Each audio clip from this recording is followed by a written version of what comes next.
Hello everyone, आप सभी का स्वागत है अपने प्यारे से यूट्यूब चैनल पर बायो हैक बाय यमार। हम इस वीडियो में जो है हमारा बायोलॉजी सिलेबस के अदर देन ही ले रहे हैं, पर जो हम एक्चुअल में जो नॉर्मली हम देखते हैं जो बच्चे मतलब कि जो स्टूडेंट ट्वेल्थ में होते हैं उनका एक ही एम होता है, नीट और जेई। एक तो नीट बनकर वो डॉक्टर बनना चाहते हैं या तो जेई देकर वो इंजीनियर बनना चाहते हैं। पर इसके अलावा भी बहुत सारे इतने ऑप्शन आपके पास है जो आप कभी देखते ही नहीं, नीट और जेई के प्रिपरेशन में लगे रहते हो। तो आपके पास बेस्ट ऑप्शन में से एक ऑप्शन में आज लेकर आया हूँ इस वीडियो में, आइजर, जो कि आपको रिसर्चर बनाता है। ओके, एक आइजर है जो कि आपको रिसर्चर बना रहा है। अगर आप नीट देकर नीट क्वालिफाई हो गए तो आप ज़्यादा से ज़्यादा बन सकते हो डॉक्टर। आप जेई क्वालिफाई होते तो आप बन सकते हैं इंजीनियर। पर आप जब आइजर क्वालिफाई होते हैं तो आप बेस्ट रिसर्चर आप मतलब कि जो गवर्नमेंट से आपको जो है मतलब कि स्टडी करने के जो पैसे आपको देता है गवर्नमेंट। ओके, तो बेस्ट रिसर्चर आप इन कॉलेज में से बन सकते हैं, जैसे कि आईआईटी एनआईटी इस लेवल का ये कॉलेज है आइजर। ओके, तो हम इस आइजर की रैंकिंग देखते हैं कि आइजर में रैंक कितनी लानी पड़ती है। तो इसमें जो हम देखेंगे तो इसमें 7 आइजर है।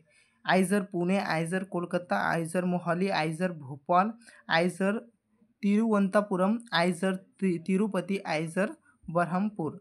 तो ऐसे 7 आइजर जो है हमें देश में देखने मिलेंगे।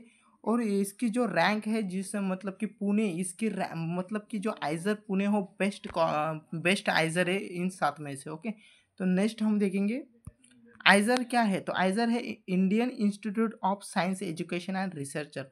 मतलब कि रिसर्च रिसर्च फील्ड में जो कि हमारे इंडियन इंस्टीट्यूट है ये, क्योंकि इंडियन गवर्नमेंट चाहती है कि हमें बेस्ट से बेस्ट रिसर्चर हमारे इंडिया में से निकले, इसलिए ये गवर्नमेंट जो है इस कॉलेज को चलाते हैं। जैसे हाइजर हो गया Indian institute of science education and research. जैसे कि आपने साइंस फील्ड में ले लिया है फिजिक्स, केमिस्ट्री, बायोलॉजी और मैथ। अगर आप सिर्फ फिजिक्स में ही रिसर्च करना चाहते हो तो आप स्पेशलिस्ट बन सकते हो फिजिक्स के। आप बायोलॉजी में रिसर्च करना चाहते हो तो आप स्पेशलिस्ट बन सकते हो बायोलॉजी सब्जेक्ट्स के। तो ऐसे एक एक स्पेशलिस्ट सब्जेक्ट होते हैं जिसमें कि आप रिसर्चर बन सकते हो। ओके, तो हम नेक्स्ट देखेंगे आइजर। अगर हमें आइजर में जाना है तो एलिजिबिलिटी क्राइटेरिया क्या होगा। तो एलिजिबिलिटी क्राइटेरिया इतना ही है कि आप 12th पास होना चाहिए और सब्जेक्ट आपके पास फिजिक्स, केमिस्ट्री, मैथ या फिर फिजिक्स, केमिस्ट्री, बायोलॉजी होनी चाहिए 12th साइंस में। ओके, जनरल ईडब्ल्यू और ओबीसी के लिए 60% इन क्लास 12। जो क्लास 12 में हमारे मार्क्स हो गए वो 60% से ज़्यादा होने चाहिए general EWS and OBC category के लिए। और उसमें एससी एसटी और पीडब्ल्यूडी कैटेगरी के लिए 55% इन क्लास 12 में होने चाहिए। ओके, उसके बाद हम देखेंगे एडमिशन प्रोसेस क्या होती है। तो एडमिशन प्रोसेस अगर मैं कहता हूँ आइजर की, तो एडमिशन प्रोसेस हो 2 चैनल फॉर द एडमिशन। मतलब कि 2 रास्ते हैं आपके पास एडमिशन करने के। पहला जो रास्ता है आपके पास जेई एडवांस, जो कि देते हैं बहुत सारे बच्चे पर जिन्हें इंजीनियरिंग करनी होती है, मतलब कि आईआईटी से वो जेई एडवांस देते हैं। आइजर मतलब कि बहुत सारे स्टूडेंट को पता ही नहीं होता। सेकंड ऑप्शन है आपके पास state and central boards channel SCB, जैसे कि IISER aptitude test IIT. Okay, तो आईआईटी ये क्या होती है, कंप्यूटर बेस्ड टेस्ट होती है। ओके, उसके बाद नेक्स्ट हम देखेंगे कि आईआईटी ये एग्ज़ाम है क्या। ओके, तो exam pattern for the IIT. IIT जो एग्ज़ाम है उसके एग्ज़ाम पैटर्न क्या होता है, तो मोड ऑफ एग्ज़ाम होता है, टाइप ऑफ क्वेश्चन, क्वेश्चन जो होते हैं एमसीक्यू ही होते हैं। ओके, टोटल सेक्शन जो होते हैं 4 सेक्शन में होता है, फिजिक्स, केमिस्ट्री, मैथ, बायोलॉजी। अब कुछ स्टूडेंट का एक क्वेश्चन होता है कि मैं बायोलॉजी स्टूडेंट हूँ, मैंने मैथ छोड़ रखा है 12th में, तो क्या मैं दे सकता हूँ। तो ऑब्वियसली आप जो है मैथ जो सेक्शन है वो छोड़ सकते हो।